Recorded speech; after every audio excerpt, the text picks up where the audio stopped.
একটা কথা বলুন তো, আপনার দোকানে কি এমন কাস্টমার আছে যে প্রায়শই এসে বলে, দাদা আজকে মালটা দিন, টাকা দুদিন পরে দেব। আর আপনি ভাবেন, আরে লোকটা তো চেনা, এতদিনের কাস্টমার, না বললে যদি অন্য দোকানে চলে যায়, তারপর মাল দিয়ে দিলেন।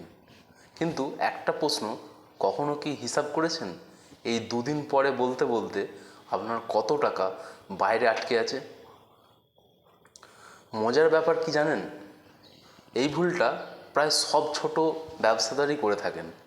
শুরুর দিকে আমরা বুঝতে পারি না, কারণ যে কাস্টমার আজ বাকি নিচ্ছে সে কাল টাকা দিয়ে দেয়, তাই আমাদের বিশ্বাসটা আরও বেড়ে যায়।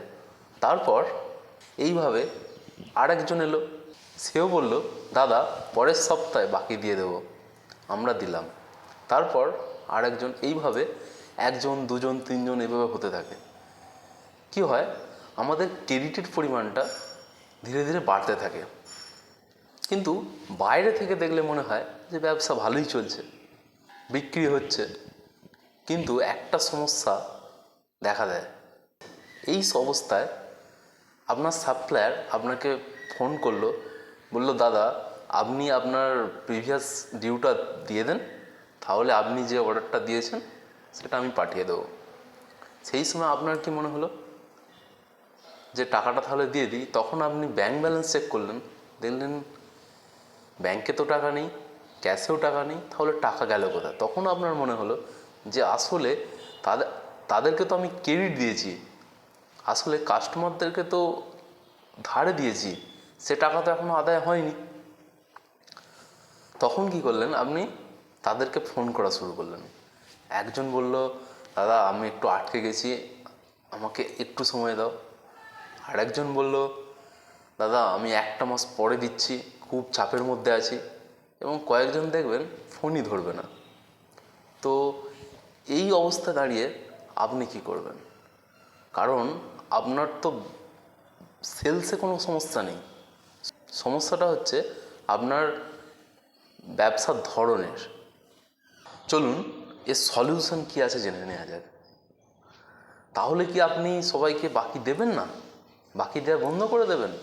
না, বিজনেসে বাকি দিতেই হয়, কিন্তু বাকি দেওয়ার একটা নির্দিষ্ট নিয়ম থাকবে। প্রথম নিয়ম কি, সব কাস্টমারকে আপনি একরকমভাবে ট্রিট করবেন না।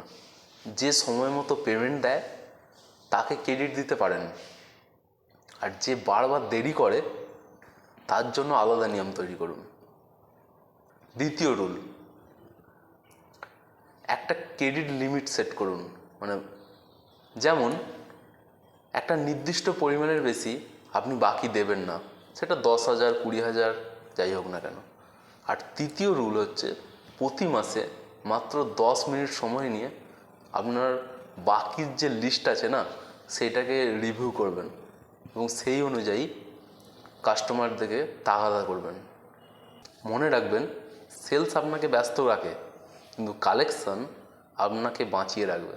এবার একটা কাজ করুন, আজই আপনার আউটস্ট্যান্ডিং লিস্ট খুলুন আর দেখুন কত দিনের টাকা এখনও বাইরে আটকে আছে।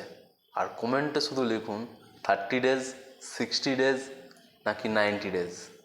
আমি রমেশ, আপনি দেখছেন বাংলা হিসাব।